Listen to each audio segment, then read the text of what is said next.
Wichita's Biz That Is, and our guest today, David Hornick, who is in the healthcare insurance areas.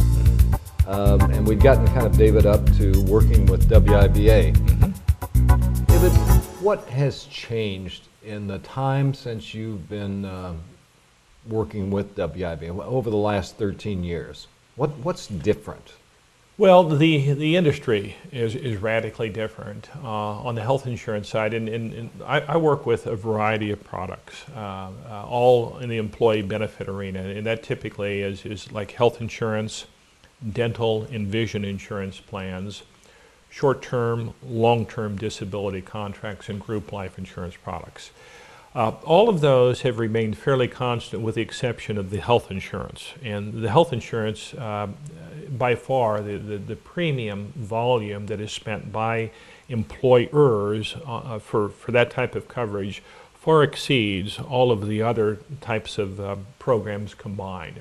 And just for the audience, before you go on, here's what you need to understand. The second biggest expense, particularly for the independent businesses, after their payroll, paying for their employees, is health care.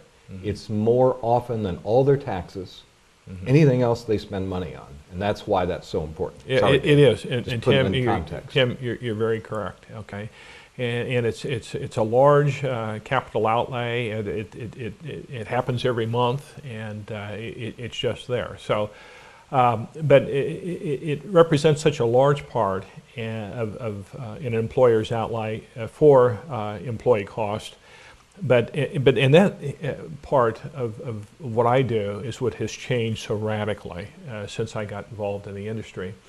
When I was working in the large group market, the first person that had mentored me and given me advice and direction told me, he said, David, this industry is changing very rapidly. And he says, once you've been in it for a year or two, you'll see what I mean. And that gentleman's name was Joel Frisch. And boy, that was a real eye-opener.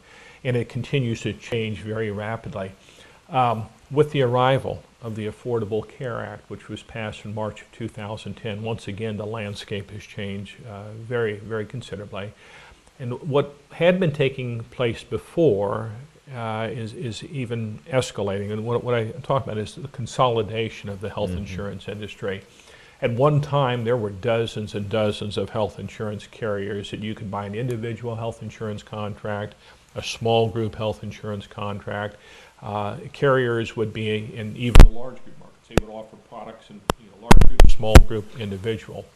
And the industry initially segmented where carriers would focus more on one part of the market than the other, and then the small carriers started disappearing. They would merge and consolidate, and where I think we are going, and the Affordable Care Act has accelerated this, is probably we're going to wind up with maybe 4 or 5 major health insurance carriers that are pretty much nationwide entities, and I'm talking about the Blues, Aetna, Cigna, United Healthcare, probably going to be the giants that dominate the industry.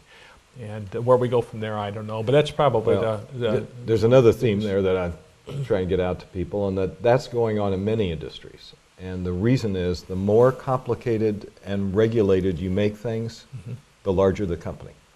The smaller companies cannot do it. A small business owner can't say, well, I'll take 50% of my day to try to deal with the regulations today. They don't have staff to do that stuff. Yeah. So this is a trend.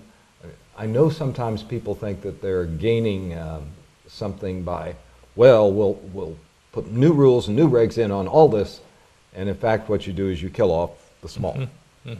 That's very true. Just to your point there, the Affordable Care Act actually mandates loss ratios for the books of business for an insurance carrier. And a loss ratio is the amount of premium dollars that are spent on claims.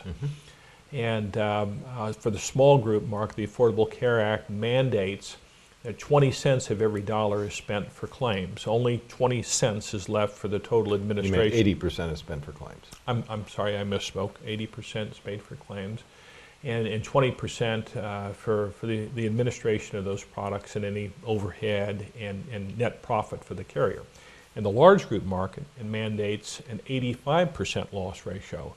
And for your smaller carriers, okay, that have to compete against your very large carriers, right, okay, they were at one time able to distinguish themselves and find a market niche by offering a specialty product and perhaps having a loss ratio that was less than 80% or less than 85%. Not being able to do that, they have to withdraw a specialty product from the market. They may no longer be competitive, okay, and they're going to lose market share. Typically, those companies are acquired, okay, or they merge. Well, for instance, here, Preferred acquired by Coventry, Coventry acquired by Aetna. Perfect example, yeah. Preferred Health System, a local company. And it's very strong in the state, second strongest. Yep, statewide, but it had a dominant presence really in the Wichita market.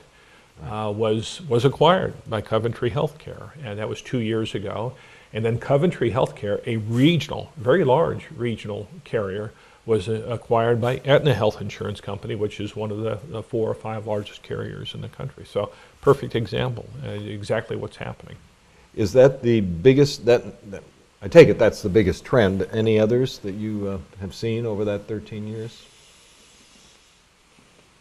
There is a constant need to improve the delivery of health care. Okay, it's expanding. Okay, I mean, things that were unheard of years ago become routine today, but that drives cost. Okay, and that's where we talk about affordable health insurance. If the cost of health care continues to escalate, and it will, okay, then the premium for the insurance contracts to provide that coverage in turn are going to continue to escalate also. And we're going to stop right there, take another break, and be right back with more Wichita's Biz That Is.